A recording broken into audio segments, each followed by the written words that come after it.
but still, it's like how to cope with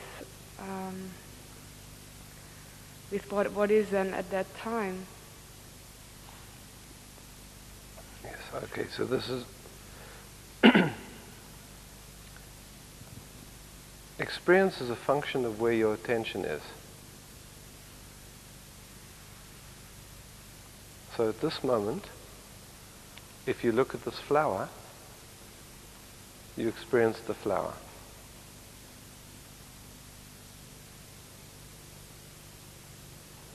If you bring your mind in this moment to who you are, so let's try this together, okay? Just get a sense of who you are. Not who you think you are, but the feeling inside of I.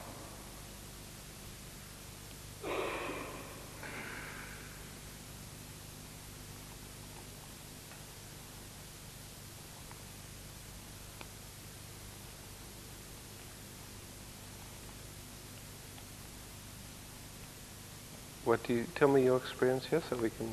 It's like everything dissolves. Everything dissolves. So this here, this dissolving, any trouble in that? No. Not at all. What does it take for this dissolving to happen? Attention. Attention. And how long does it take to move attention? From the flower to you, how long does it take? Not much, a second. Instant, yeah? An instant. That's why they say 1 instant, you see? Mm-hmm. So our habit of attention is now what we're talking about here. Because our habit of attention is to give our attention to thoughts and feelings and our perceptions. This is our habit, yeah? Nobody ever invited us to bring our attention to ourselves. Not our teachers, not our parents, not our priests.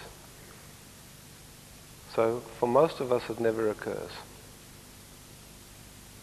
So even whilst I'm talking to you, you can stay with you, right? You can let these words just wash over you and you stay with you. In staying with you, you experience something very different than you normally experience, right?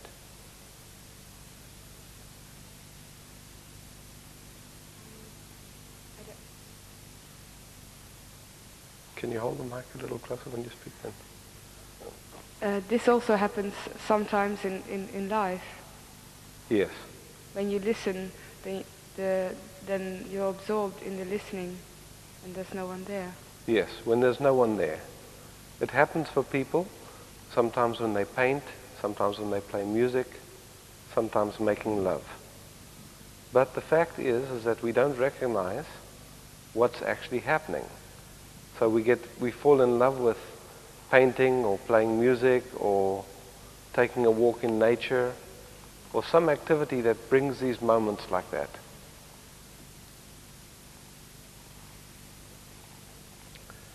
No activity can do it for you all the time, you see. Because it happens simply when you disappear.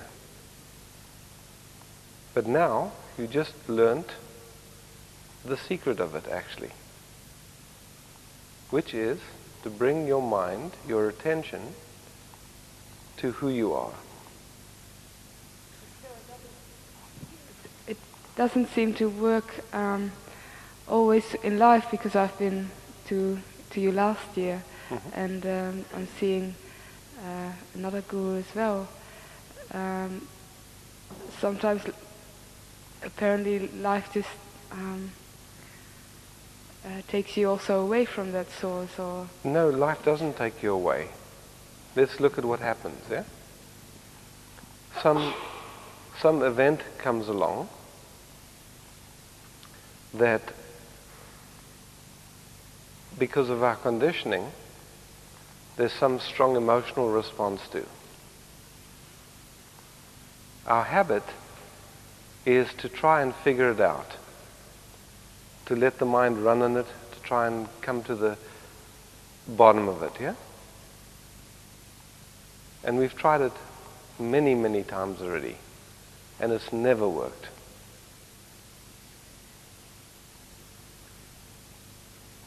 If at any moment during the midst of this intensity you simply look to see, am I still here? You'll find, of course, I'm still here. Now, this that I am, the moment you bring your mind to it, everything dissolves. No matter what intensity, no matter what's going on.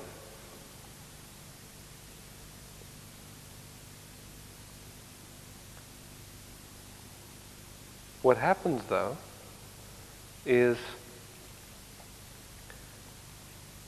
there's a tendency to keep running back to it. But we actually run, is the truth of it. We go to it.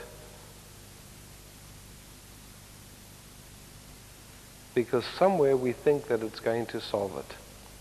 Somewhere we think it gives us something.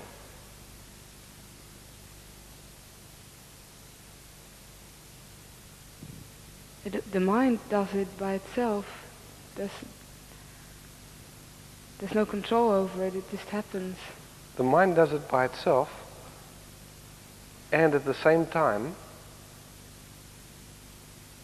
there's some additional information now.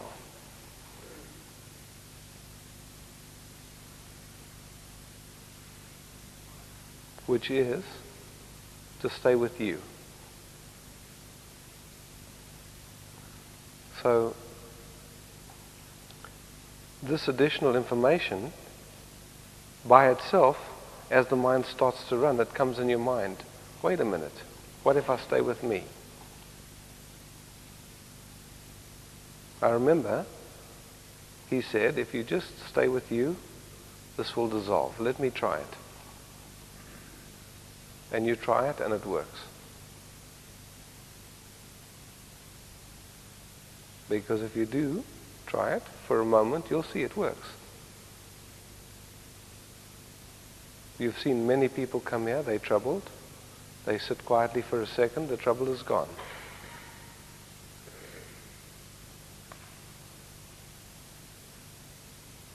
And it doesn't matter what the trouble is, you see. Anything that life can throw at you, the moment you keep quiet, you see there's nothing there.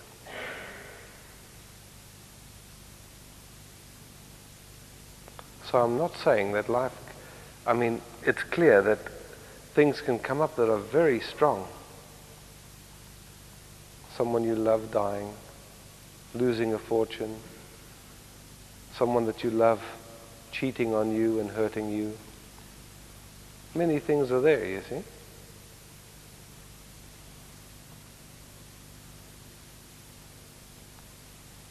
But ultimately, at some point you recognize that the only way to know peace is to know your own self.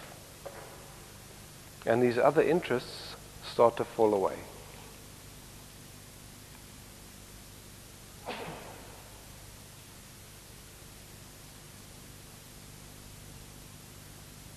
It really is a function of interest. As long as you think something is going to make you happy, as long as you think something is going to make you happy, other than the truth of your own self, the truth of God, the truth of however you want to describe this, you see, you're in trouble.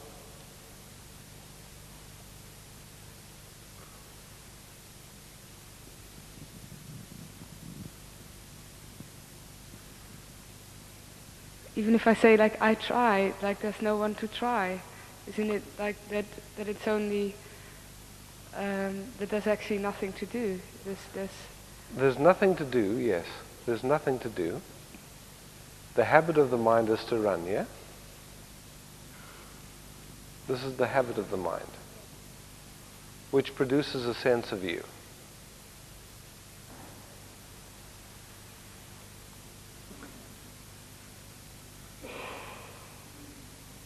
involved in the sense of you is the sense that if you keep running with these thoughts,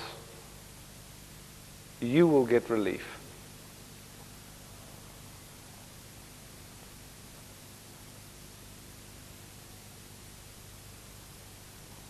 Somehow, the moment there's a conscious recognition of what's going on here, a conscious seeing of it, it's finished.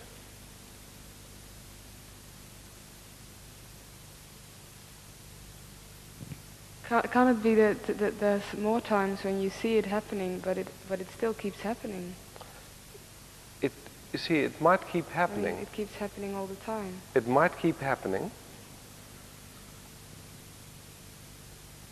But the thing is, are you interested in it?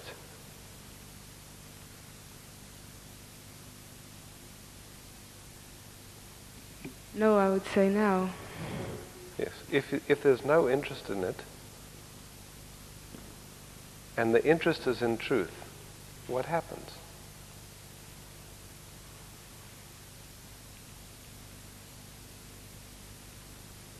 It means there's a tremendous burning that happens, you see? Because the whole thrust is going one direction, the thrust of conditioning, of the mind, and at the same time there's a conviction, a knowing that you are here and that this whole thrust has nothing to do with you. And a willingness to just sit in this burning, you see? Not trying to change it, not trying to fix it, not trying to get rid of it. Just simply being. This is a fire, you see? And this comes from knowing that you are here.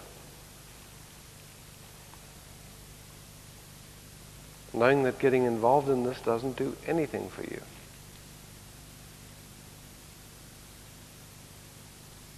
It just perpetuates the same thing on and on and on.